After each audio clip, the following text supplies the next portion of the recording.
তুমি কি বইটি পড়ে শেষ করেছো?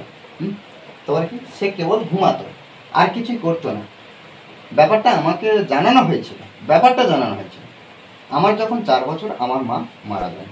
দেখো এখানে যে বিষয়গুলো আছে প্রত্যেকটা আলাদা আলাদা পার্ট দিয়েছি, আলাদা আলাদা বাক্য সুন্দরভাবে ট্রান্সলেট করার চেষ্টা করো। দেখো এখানে প্রশ্ন করা হয়েছে, আর আমরা সাধারণত জানি যে ইয়েস নো কোশ্চেন হোক আর ডব্লিউএইচ কোশ্চেন হোক, একটা গঠনে আমাকে ট্রান্সলেট করতে হয়।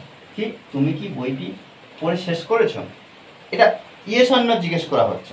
সেক্ষেত্রে আমরা কিভাবে ট্রান্সলেট করব? দেখো ফার্স্ট টাইম আমরা কি করব, এইচ ভি অর্থাৎ বাক্যের মধ্যে যে হেল্পিং ভার্বটা পাবো সেটা প্রথমে আনতে হবে, তারপরে সাবজেক্ট, তারপরে আমরা মেন ভার্ব সেটা কিন্তু আমরা এই যে বাক্যের যে টেন্স বা সময় অনুযায়ী সেই অনুযায়ী কিন্তু আমরা মেন ভার্ব আনবো। সেটা V1 হতে পারে, V2 হতে পারে, হ্যাঁ V3 হতে পারে, বা যে কোনো ভার্ব আমরা V4ও ব্যবহার করতে পারি। ঠিক আছে, আচ্ছা তারপরে কি আদার্স ওয়ার্ড, তারপরে আমরা জিজ্ঞাসা চিহ্ন দেবো। এটা কিন্তু একটা প্রশ্নমূলক বাক্য, ইয়েস নো কোশ্চেনের কথা। তুমি কি বইটি পড়ে শেষ করেছো? আচ্ছা এই বাক্যটা যদি প্রশ্ন যদি না থাকতো, অর্থাৎ কি যদি না থাকতো, জিজ্ঞাসা চিহ্ন না থাকতো, তাহলে কি হতো, তুমি বইটি পড়ে শেষ করেছো। এই বাক্যটা সেটা কেমন হবে একটু দেখে নিই, তারপরে দেখো প্রশ্নমূলক বাক্য সহজ হয়ে যাবে। তুমি বইটি পড়ে শেষ করেছো অর্থাৎ কাজটি হয়ে গেছে। তাহলে এখানে আমরা লিখতে পারি ইউ হ্যাভ, তাহলে করে হয়ে গেছে। এটা পারফেক্ট টেন্সে, প্রেজেন্ট পারফেক্ট টেন্সে, অর্থাৎ কি ইউ হ্যাভ ফিনিশড, তুমি শেষ করেছো, ইউ হ্যাভ ফিনিশড, শেষ করেছো। কি শেষ করেছো? আচ্ছা বইটি পড়ে শেষ করেছো, তাহলে ইউ হ্যাভ ফিনিশড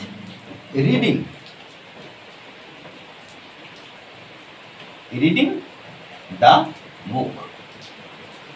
দেখো এইভাবে কিন্তু আমরা একটা সাধারণ বাক্য করতে হয়। তাহলে you have finished reading the book, তুমি বইটি পড়ে শেষ করেছো। প্রশ্নমূলক যখন হবে তখন আমরা কি করব, হেল্পিং ভার্বটা যেটা পাবো সেটা কি করছি, সাবজেক্টের জায়গায় বসাচ্ছি, অর্থাৎ প্রথমে বসাবো, তারপরে কিন্তু সাবজেক্ট আছে। তাহলে এখানে দেখো কোনটা হেল্পিং ভার্ব, এটাই। তাহলে এখানে আমরা এইভাবে লিখতে পারি যে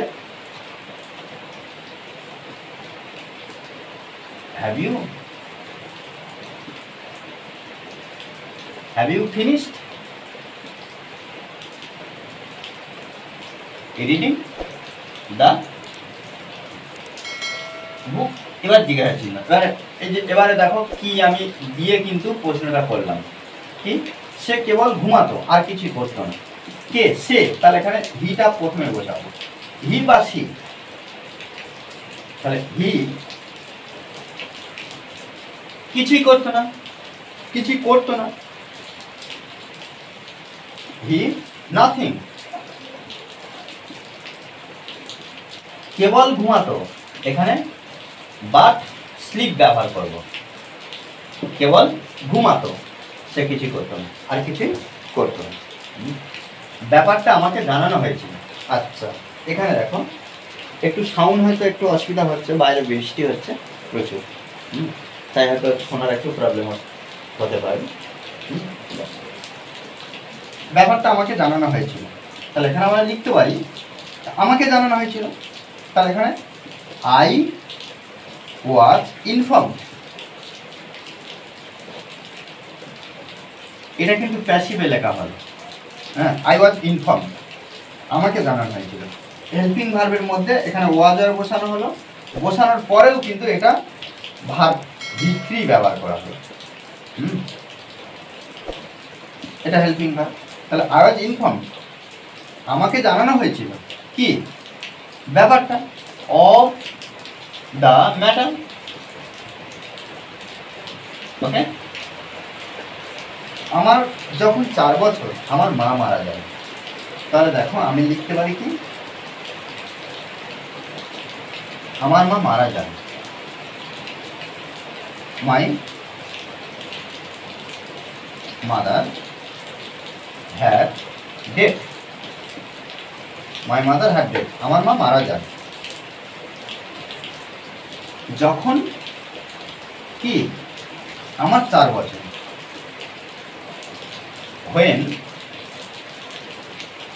I was a child,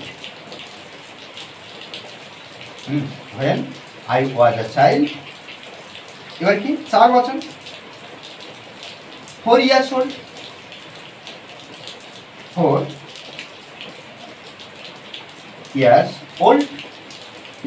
ওকে, দেখো এইভাবে কিন্তু আমাদেরকে বুঝে বুঝে ট্রান্সলেট করতে হবে, আমাদেরকে শিখতে হবে, তবে কিন্তু আমরা ইংলিশে ইমপ্রুভ করতে পারবো। ওকে, আর এই ক্লাসটি যদি ভালো লাগে অবশ্যই লাইক কমেন্ট শেয়ার, আর যারা এখনো পর্যন্ত এই চ্যানেলটি সাবস্ক্রাইব করেনি তারা অবশ্যই চ্যানেলটি সাবস্ক্রাইব করে পাশে থাকবেন। Okay, thanks for watching this video.